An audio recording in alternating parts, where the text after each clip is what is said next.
What's up guys, it's me Jeremy, and today I want to talk about the item Blade of the Rune King, and why it's such a strong buy on AD champions. Now, there are multiple points that lead to the power of this item, so let's start by looking at the stats. The first is that this item is of course very gold efficient. As described by the League of Legends Wikipedia, the passives need to be worth only 267 gold for this item to be gold efficient. And if you consider the passives, they can easily be worth 1,000 or even like 2,000 gold, or even more depending on the situation. The stats themselves are very solid, as it is the only item in the game that gives attack damage, attack speed, and lifesteal for a very balanced array of powerful stats that are useful throughout the whole game, both the laning and the teamfight phase. Next is that it has a very solid build path. It's composed of many cheap items that eventually come together, so you won't have to fall that far behind waiting to build up the parts.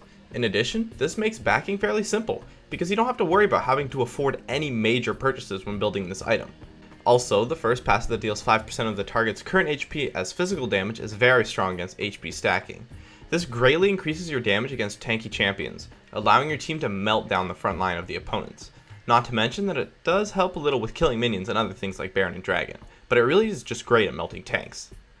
And of course, the second passive, that is the active, that steals HP and movement speed from the target, is actually what truly makes this item shine. This active gives you so much pick and duel potential compared to other AD items, it's ridiculous.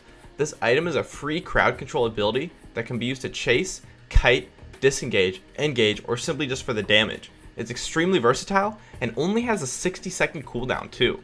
The passives on this item are just so damn strong and give you so much potential for killing bruisers, especially on AD carries. Without Blade of the Rune King, most AD carries will just get crowd controlled and bursted by bruisers, but you can use this item to kite them and melt their health down. It's also incredibly strong on melee champions that need an AD item. This is the new DPS item for melee champions who want some damage. It just has an unreal amount of utility and excellent stats that it outclasses so many other items. This item does have one downside to it though, and that is that it has some major counters.